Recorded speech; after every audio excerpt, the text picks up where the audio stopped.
we're fully independent. We're doing all of our own booking, our own touring. We're self-funding everything. So we just haven't had time between all of the shows and all of the emails to sit down and be creative. But we'd always mentally planned on this time period, this fall 2025, to be our creative time. One of the weirdest things is, I think, as creatives, is actually scheduling creativity. And that's something that, like, I never wanted to do growing up. It was like, no, it just hits you and you've got to go with the moment and flesh it out then and there. Otherwise, you'll never capture that energy. It's like, oddly enough, this is, I think, the only way for us to be creatives today is to schedule the time for when we're going to songwrite, when we're going to compose, and deadlines, right?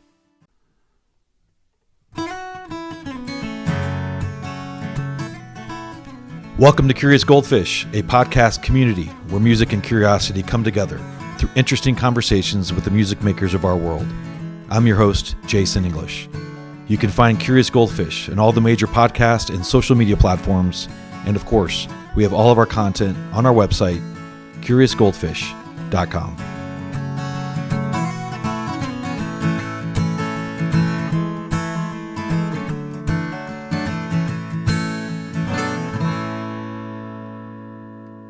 I'm Jason English, and welcome back to the Curious Goldfish Podcast. In August, under a blazing Nashville sun, I sat down with Dani and Nick of the band South for Winter. They are married, they are bandmates, and they are business partners. Dani's from Colorado, Nick's from New Zealand, and they met building greenhouses in Peru. We get into all the good stuff in this conversation, like how they manage a marriage and a music career without stepping on each other's toes. They've figured out how to separate their roles, and it seems like it works. We also talked about their sound. They call it Dream Folk Murder Ballads. Their album, Of Sea and Sky, has over 1 million streams, a big sign that they're building a real, dedicated following. And they're not afraid of the big questions either. We talk about their thoughts on AI and how they're currently figuring out if their next big step is leaving Nashville and basing themselves in New Zealand in order to be closer to Nick's family. And of course, they are wrestling with that huge topic, kids versus the road. It's a super honest and thoughtful conversation. You're going to love these two. They're funny, they're talented, and they're just genuinely great humans. Now, from Nashville, Tennessee, at least as of now, here's South for Winter. Let's dive in. Dani and Nick, appreciate your time. Oh, it's great to be here. Thanks for having us. So with the Curious Goldfish Podcast, welcome to our little version of the fishbowl here. I love it. You see all around us, which is great, right? It's hot. It's mid-August in Nashville. I feel like we should have done it in a pool, actually. I know. We need some water, cold water. I know, but really nice to meet you all. Thank you. Me too. So you have a lot going on. I think what I want to start with, hopefully a couple softballs, or the podcast episode could shut down very quickly. It just depends on how y'all are doing today. Oh, boy. With marriage. Okay. So Nick and Dani of South Winter are married. They have a great story, which I want to get into, but I'll just start I'm all about vulnerability and love and being curious and all these things. I guess, Dani, I'll start with you. What do you appreciate most about your husband? Oh my gosh. Everything. No, I think that one of the things that connected us when we first met, of course, was that we had music in common. That was a huge shared passion. Obviously, we've still been doing music for the last 11 years, but we also were surprised that even though we came from different countries, we had such similar backgrounds. With me being from Colorado and him being from New Zealand, we didn't think there would be so much similarity with like hiking and with our families, the way that we were raised, and like all the things we wanted in life, and exploring and traveling. So having someone that's so enjoyable to do all that with is pretty special. It's pretty cool when you get to see the world and play music, but then you're also doing it with the one you love. Right. So you're not missing out on any of the major life moments while you're pursuing your dream. It's just really cool. It's really special. Did you answer the question, though? That was a very deft what do you avoiding the love question. Also, the joke has always been that I love writing my feelings into songs, but I'm extremely uncomfortable giving compliments Oh gosh. to him, just to him. That's true. Yeah. So you're one of those. I'm I get one it. of Oh, I got those. it. He's really good at it, and you'll see me, like, I would, curl up and die if I'm trying to give compliments Okay. on the mic. Put you on the spot. Sorry about that. No. All right, Nick, what about you? So something she said to my parents once was, I'm maximizing his life. And I think that that's something I love the most about Dani is she's an absolute go-getter. And I am quite happy to lie down and watch movies and take my time and just jam on instruments. And she has so much drive that it keeps me focused and keeps me going. So that's something I love most about her. All right. See, it's easy question. Yeah, that was like, I mean, he had that rehearsed. He Yeah. did. Oh my Jeez. gosh. All right, I'll go home and practice. Very good. All right. Well, so what's fascinating, I've talked to a couple of married couples, and again, everybody's different, right? But how easy or hard is it to do all this together and then do marriage together? Because that, I think it's normal for somebody to need a little bit of space, a little bit of independence. Mm-hmm. Do you guys enable that for each other, or do you guys not need it? Like, how does that work I out? believe that working together on creative endeavors actually just helps our marriage as well, because we have formed ways to not step on each other's toes, to grow and work as a team. Yeah. So I actually think that we do a lot of like random DIY stuff on our house, and the communication skills that we've developed through trying to work together as a business have trickled across to that too. So when we're starting to do projects, like, she has a great attention to the finer detail and I'm kind of like the bigger picture. So Okay. it works really well. And I mean, as I say, trying to separate roles is, I think, the most important thing. I used to write lyrics and then they kept getting rewritten. So I realized, well, I'm just going to let you finish the lyrics. I'll give you my opinions along the way, but I'm going to focus more on the music arrangements. Okay. And that way we don't step on each other's toes. Okay. Yeah. And I think we go through waves of it being, going through phases of realizing like we need more separation from music with our relationship. Even these last few weeks, we've been working out a whole bunch of demos in our home studio, and I work as a nurse during the day. So I come home from my shifts during the day, and I'm so excited to work on music stuff because I've been separated from it all day. And he's been mixing and producing these songs all day. And then I come home and want to keep doing that. And so, the big thing has been, all right, so we need to have at least a few hours off every day. No talking about music, no playing music, Yeah. like no thinking about it. Just be a couple and not just be a band. Because music, you can do it 24 hours a day and still not be doing enough. So it's really hard sometimes to separate yourself from that. It's cool that you did that or that you said that, because I would have thought, well, I need separation from this guy in order to do music or to do what I love. But you're actually saying, hey, it's the opposite. I actually need separation. So that's good. Yeah. I can't believe you fell in love with a Kiwi, though. I mean, I know they're horrible people. I mean, really. They're We're horrible just country. very manipulative, Everyone she didn't know what she was getting herself into. Jeez. Everyone hates New Zealanders. Every person that has met a New Zealander is like, that's my least favorite country. It's the I hate worst. Flight of the Conchords. I hate Lord of the Rings. Flight of the Conchords. There you go. All right, perfect. Second best folk band in New Zealand. Yeah. What's the first? They never say. Okay. South for winter. Yeah, it does. There you go. Obviously, obviously. We'll take it. No? Yeah. Yeah. No, that's great. So congrats. I think I saw something fairly recently. You guys have 1 million streams of Sky and Sea? Yeah, Sea and Sky. Of Sea and Sky. Sorry. I knew I was going to get that backwards. Of Sea and Sky. So congrats on that. Thank you. 1 million of anything is a lot. Yeah. So that's good. I guess after touring and, seeing people, what's resonated the most from people that you've heard in terms of feedback on some of those songs? Songs wise, it's one of the things that's been really cool about the album is that people have resonated with such different songs and different platforms and different age groups have resonated. What do you think? Yeah, I'd agree. I think the overall comments is people who've said it's sort of a maturing of sound and songwriting. And what I do love about, it's just analytics, but what's cool about those analytics is that it's not just one song that got 1 million streams. It's across the board, which is really exciting for us. It means that people aren't just listening for a single.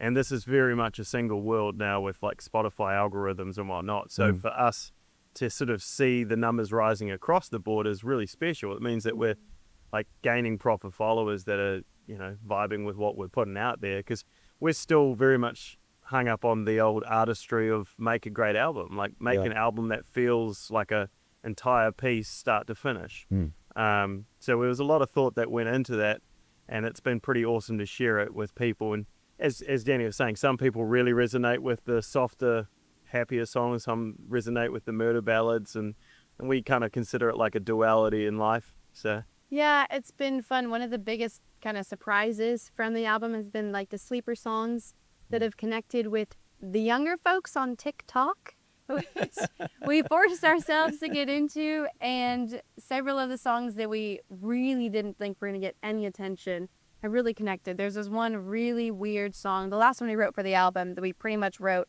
as we were going into the studio. Our cellist had never heard it, basically, the week leading up to the album. And it's kind of a bluesy sea shanty type song, because if you're writing an Of Sea and Sky concept album, you've got a seaside to the album. You have to have some type of sea shanty. you can't have a full shanty though. Yeah. Blues shanty. Blues shanty. And it's the concept is the 1800s poem, The Rime of the Ancient Mariner. Wow, So it's okay. based on that poem. Very niche. Yeah. But that song is one of the top listened to songs on the album. Okay. Like TikTok kept connecting with it, and so you never know which song is awesome. going to connect. No, that's so good. So you are 2/3 of South for Winter. So with Alex not here, let's talk shit about him. So I'll ask the opposite. What annoys you the most about Alex? Not what you appreciate. No, just kidding. I'm just kidding. Well, it's actually been a big shift in the band recently, where we are now doing more things as a duo. Oh, you are? Okay. Is staying. Okay. He's got a wonderful wife here in Nashville, and we've Okay. been touring together for 8 years. But the road is exhausting Yeah, and that's hard. difficult. You're leaving your person all the time. So Yeah. he's recently made a decision to stay home more, and Okay. we're all best friends. We Yeah. fully understand it. So we're actually kind of moving forward a little bit more as a duo. The duo. Okay. Yeah, he was a dead weight, so it's Yeah, honestly, kind of helping loose. us move further faster. I mean, Everyone said horrible on the cello. yeah, no one likes the cello No, anyway. it's Right? everyone's least favorite. Change is good, right? Inevitable. Like, yeah. It's inevitable. It's good. Exactly. Yeah. So you mentioned murder ballads. Is Long Black Veil, will that always be like the murder ballad, right? That was the song Yeah. that changed my life. When I was, I think, 12, my dad showed me that song, and I feel like that's when everything clicked, and I realized how much I loved the storytelling in music. And so that was definitely one of the forming beginnings of how South for Winter kind of leaned into the storytelling sound. I think for me it was probably the Johnny Cash, like Folsom Prison Blues kind of thing. Yeah. And then, of course, we both loved the sound of the Civil Wars, and the way their harmonies would blend in naturally with the male-female vocal. It was kind of a big influence as well. But we didn't want to be just, Yeah. one sound. Like, we wanted to be able to do Yeah. a lot of styles, which you do hear in our albums. Sometimes it can be a jazz song or, Yeah. more Appalachian influenced or blues rock. So I definitely come from more of an indie rock background, and Danny's more of a folk pop background. Yeah. So it's sort of, taking the different backgrounds you will come from to create something new. Okay. So I typically try to stay away from all the usual questions, but this whole genre thing is interesting. Gothic country, I think, is you guys have been described as that, and there's some other The alternative. the alternatives. Yeah. Interesting adjectives. I guess, how would you describe the sound? Yeah, our one-liner for it is dream, folk, and murder ballads. Dream, folk, and murder ballads. Okay. So that's when people ask, and we're like, there's a lot in the middle, but it's kind of the most descriptive one-liner for our music. Okay. Would you agree? Yeah, I think I have to, right? Very- Very good. Signed off on it. Yeah. So it's been what, 15 months since you released the album? Is that right? Gosh, Of Sea and I guess Sky? May 16. May, yeah, 15 months. Yeah. Okay, so how much are you writing now for the next, what I would assume to be an album? I know you've got some other projects going on, but Yeah. like, are you writing for that next one? Yeah. So much. I mean, it might just be a couple EPs to start with, and then we'll do the next album a little bit later. But right now we have what you call the green hats. I'm sure you heard the different hats before, like the black hats, the negative. It's No. like a 7-hat system, right? There's this hat system. Yeah, right. This is something I I think heard it's a about New once. Zealand thing. I mean, I've never heard of that. They talked about it. It was a long time ago. I can't even remember where I heard it from, but it was this whole idea of like how to work as a team if you're going through the same hat system at the same time. You're like, okay, we got the green hat on right now, which means that we can be super creative. And then when we put the black hat on, that's when we're going to be very critical about what we've created. Oh, okay. So that way it's like you're all kind of working together at the same time. With this right now, we have, the fortunate circumstance of having a home studio. So we are just recording every idea we have. And we're trying to not be too critical on it just yet, to allow it to sort of flesh itself out and become maybe what it will be in the future. But yeah, it's a really fun phase, and it feels like we've sped it up massively, because normally we would do it over a period of a couple of years, but we really haven't had much downtime over the since the album came out, and even prior to the album coming out, with all the work you've got to do with leading up to the release. So we're at the fun phase, which is all these ideas that have been circulating, which we haven't addressed. Now we're able to put them down and have a listen back and go, oh, that's kind of an interesting idea.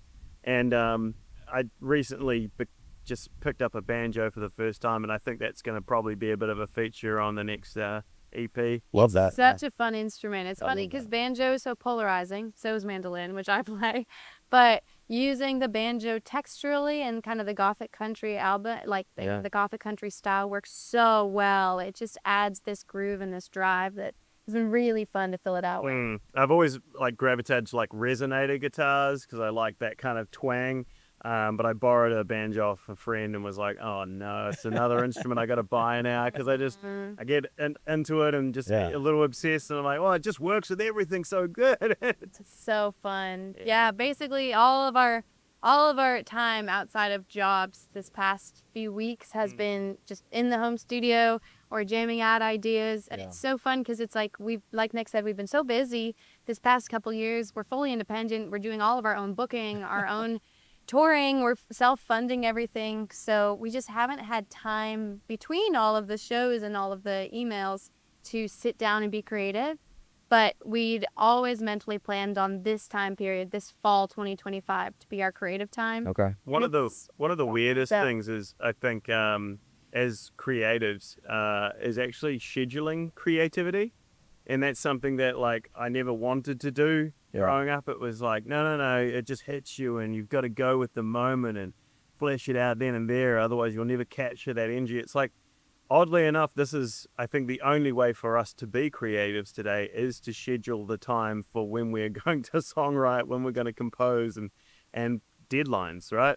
I think someone said that, there's no, something about without deadlines, it's like there's never any need, there's never any drive to or motivation to get it out there. So for us to stay busy, it's like, forcing ourselves to get things done by a specific time. And that seems really weird, but it's, as I say, pressure makes diamonds, right? So. Oh, that's great. Yeah, and like I was saying before, we've been so busy that it feels like it's been pent up, because we've been really wanting to have the time to songwrite and to work on new things, but because we didn't have the time, it feels like this energy is almost manic at this point, which is why we've been hitting the studio so hard, because it's like there's so many ideas you just want to record, you want to put on paper so that you can listen back and make it progress. Okay.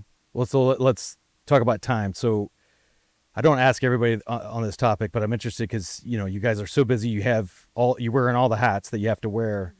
What's your perspective on AI as it comes to maybe not creating the art, but everything around it? Are you guys interested and curious to leverage that more in order to save time, or no? Well, it's a massive elephant in the room right now, isn't it? Yeah. I mean, Danny did a fun little satirical song about AI.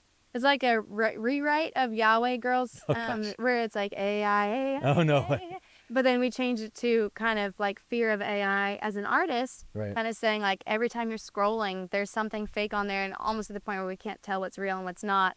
So we did that, and it did quite well on Instagram, and it was funny, and it was interesting talking with our manager afterwards, because she's trying to change our view of it and saying, don't be afraid of it. Yeah. It's always been around. It's always been around. You need to embrace it. It's kind of like being afraid of emails in the 90s. Yeah. It's going to happen. I still think we don't want to use it with our own creation. I can see why people want to use it. We Yeah. did ask him Not what our next album was going to be out of curiosity. We asked Very ChatGPT. entertaining. Very entertaining. But Yes. yeah, I think that it's something that can be worked into all sort of like workflow. Sure. And it's kind of wild to think about what it will become, because this is still very much infant stages of it. And it's really, it's bizarre looking at how it's being policed right now, because legislation can't keep up. Right. So having like AI bans on Spotify and whatnot, that's crazy to me, but also inevitable. So Yeah. I think right now we're still very much like the one thing it can't do is human connection. That's what we've said from the start. So funnily enough, you need to be more human than human now. Yeah. Which is Yeah. kind of works really well for us. For you because guys, for sure. Our I know. genre happens to be roots. Yeah. And so roots music is kind of coming due to the implementing of AI, because it's like AI could generate electronic music very easily. Obviously, it can still do what we're doing, but it can't perform. Yeah. It can't talk to fans. It can't really connect outside of the social media sphere. So I think it's going to impact every world, every job, right? All of it. But for us as musicians, I don't think it's going to be the end of it. It's just you'll pivot away from it, and it might cut into certain things. But the industry's been reshaping since the internet came in, and that's actually helped independent artists in the long run. I think the two things that concern me the most about it, that I hope they just police more, is AI music and film. Because right now, one of the only ways that artists like us who are independent have any chance of making an income from things outside of touring or releasing music is through film placements. Right. But if they're paying AI to do that, that'll take away a lot of work for artists. And placements on the Spotify playlists, so things like that again can help blow up a band like us. But now those spots are getting taken over. Those are kind of the two things I'm concerned about. Yeah.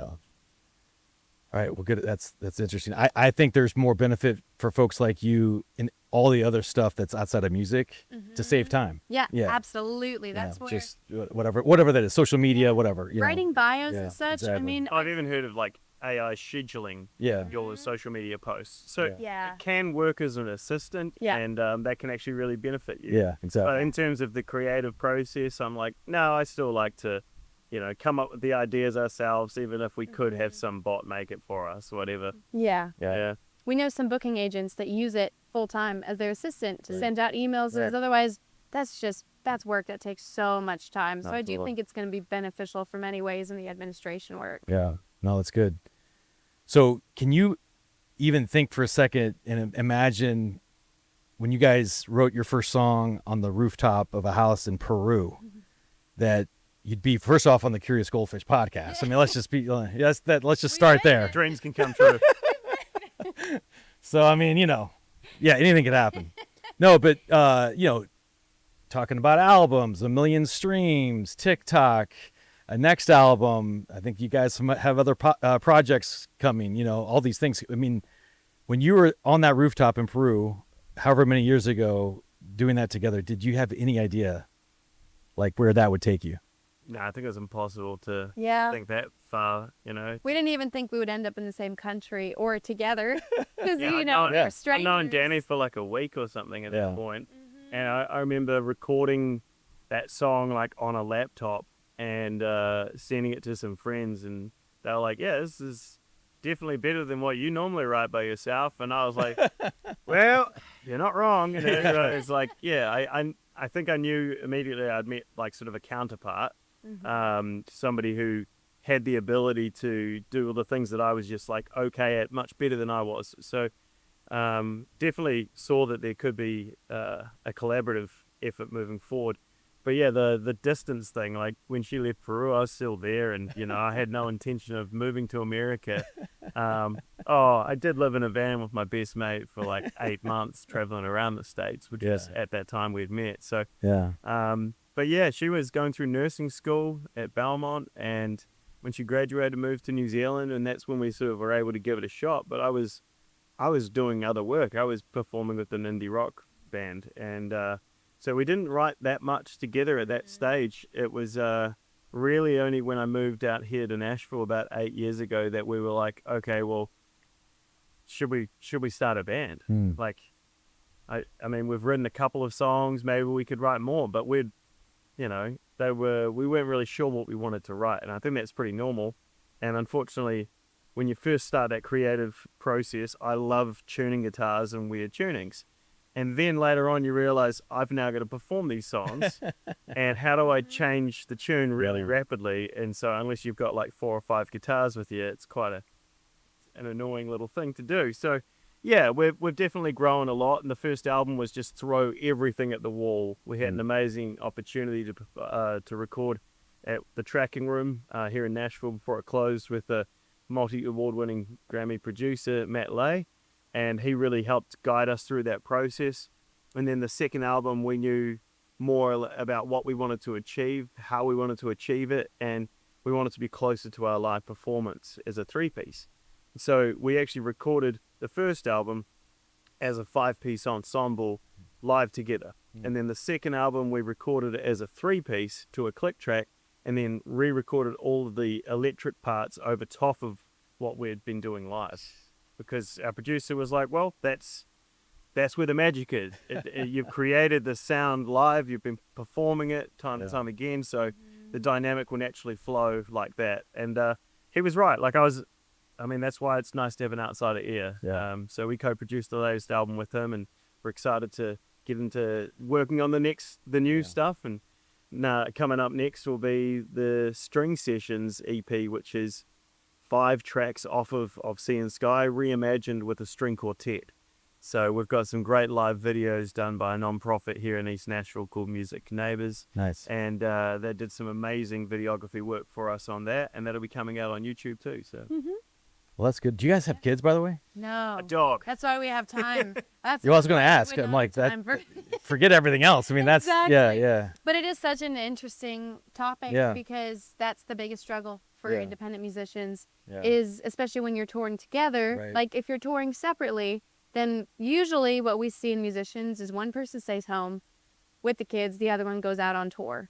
And we obviously, both of us are kind of crucial for the band. So it's it's a tough conversation of like, do you sacrifice the idea of having kids? Do you push it back? Do you try to make it work? And we see people who do all 3.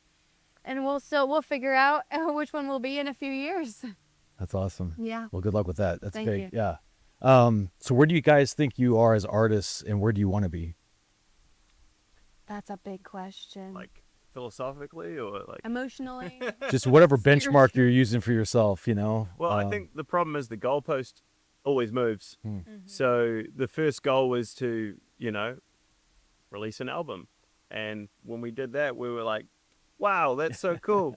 And then we were like, oh, we want to be able to tour and hit multiple states. And then it became, oh, wow, we're getting the opportunity to tour in Europe and UK and then back in New Zealand as well. And so everything that we've kind of wanted to achieve was sort of reached, but that doesn't mean that the goalpost won't move. Yeah, sure. So where we are right now, I think, is just we're learning to be content with it a little more. And I'm really happy with where we're at in terms of, like, we've built an audience that seems to like what we're doing, and we're being able to be creative and in control of that creativity as well. I think our dream would be to live mostly full-time off of music. It's hard to live full-time because there's gaps in touring and such like that. But we're getting close to that, but we still have day jobs. Yeah. And, music is supporting itself, but not supporting us.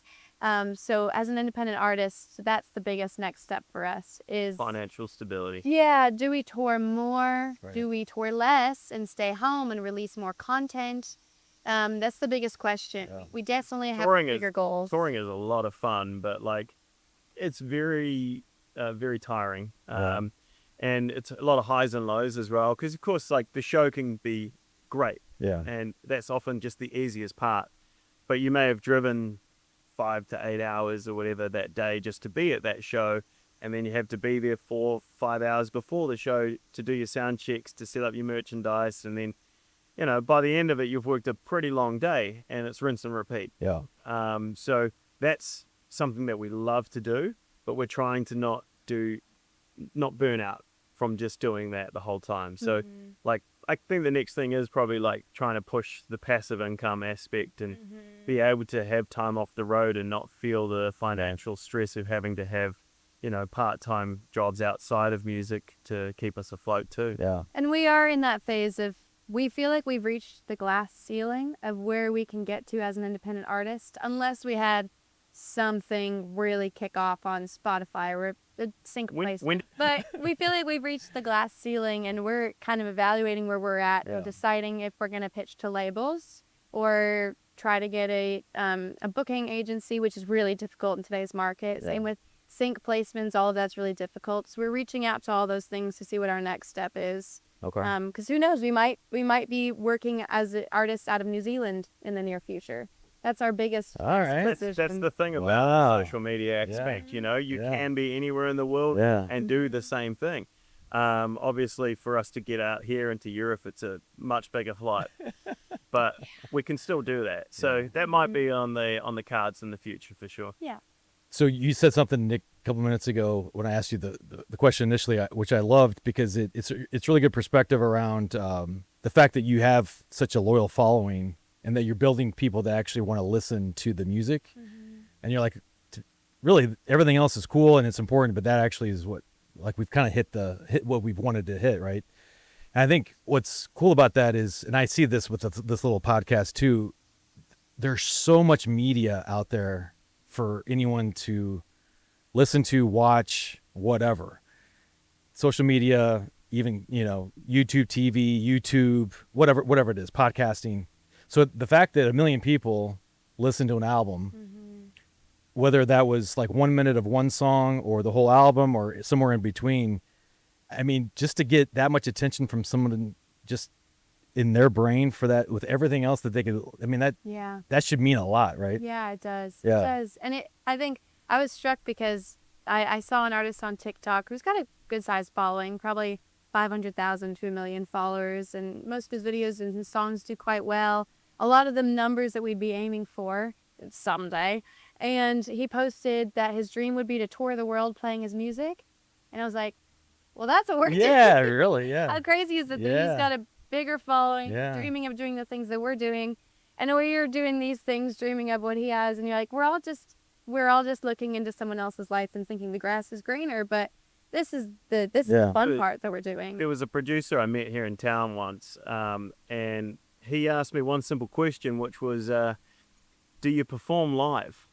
And I thought it was a silly question until he followed it up with, well, a lot of people in this town, they have the numbers, but they don't know how to actually perform to an audience or whatever, and call us old school, but that's very much what we've developed in, was performing and touring, because we love that human aspect. And now we're trying to force ourselves to make way more content and focus on that, because you can grow your numbers far bigger, globalization through the internet, but also international shipping's not ideal. It's not. When did New Zealand get internet? Was that like 2 years ago? Yeah. Oh, the interweb. They're working on it. Yeah, we got one that we shared down at the local library. Just kidding. I did make it some joke. No, you're right. That's good. All right, so what Still really got more sheep than humans. 6-to-1 ratio. Yeah, exactly. That's good. All right, so I ask everybody this, and this time I'm going to start with you, Nick. At this point in your marriage, in your life, and as a musician, what are you most curious about? Oh, that's a big question, eh? What am I most curious about? You're on Curious Goldfish Podcast. Yeah, well, that makes a lot of sense. Yeah. What am I most curious about in life right now? I think I'm most curious about whether we could base ourselves in New Zealand and still have the career that we want to have. It's the big unknown, right? It's like, what is the next step? And we've been really fortunate that music has helped us to actually build and further relationships around the world with friends and family. Because our biggest difficulty when we got married was, well, where do we live? If we live in America, then your family gets to have time with us and then my family doesn't. So vice versa if we move to New Zealand. So we've always made it a rule of like, well, we have to tour in New Zealand and we'll go south for winter and we'll perform in the summer over there, and that'll help us reconnect with family and friends.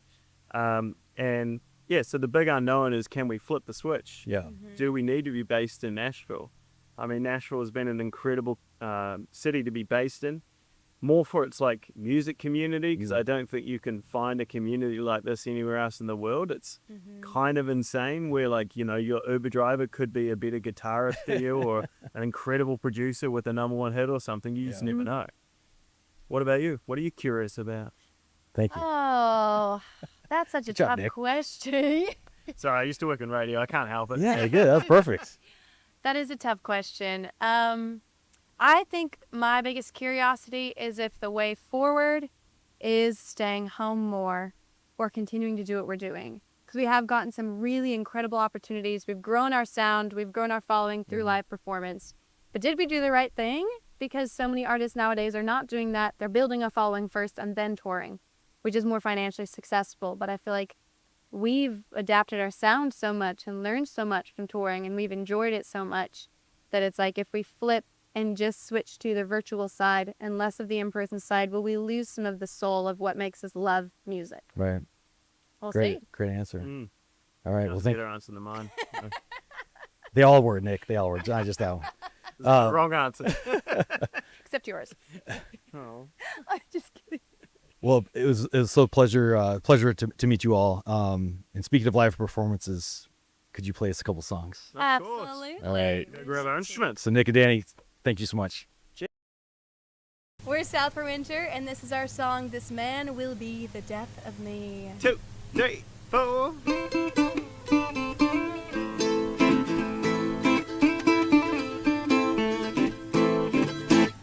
Straight to the gallows, bound in chains.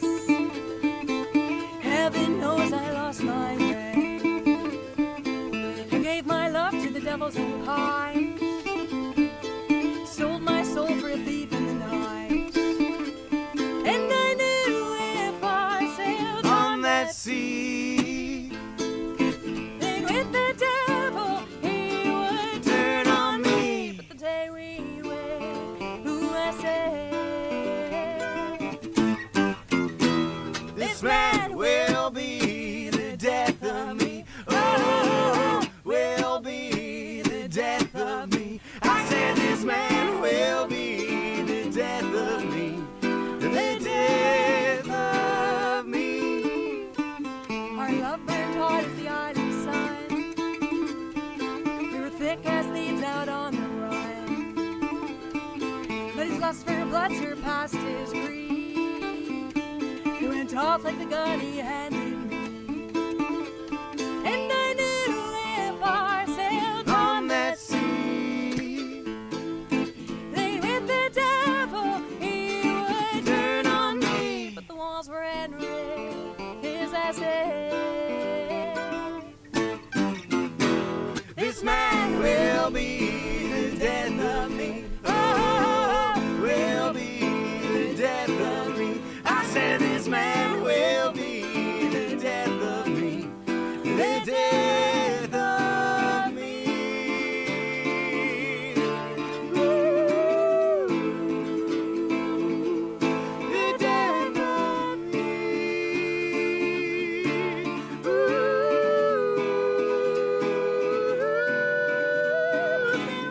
One day to an empty bed and a pistol held against my head.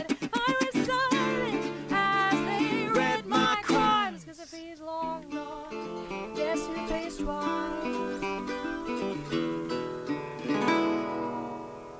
I said this man will be the death of me. Will be the death of me. I said this man will be the death of me. Oh, will be the death of me. I said this man will be the death of me. The death of me.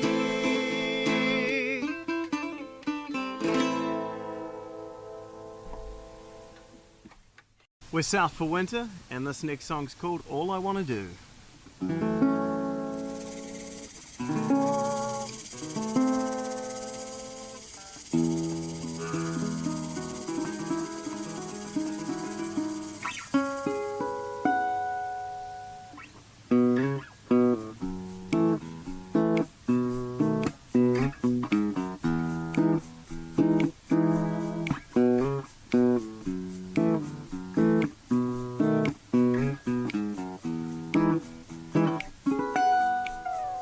Pull the shades down on those eyes, misty in the morning light. Far it is, your skin against mine, but sweet is the time spent learning its lines. Take off your leaving shoes, we've got nothing but time to lose. All I wanna do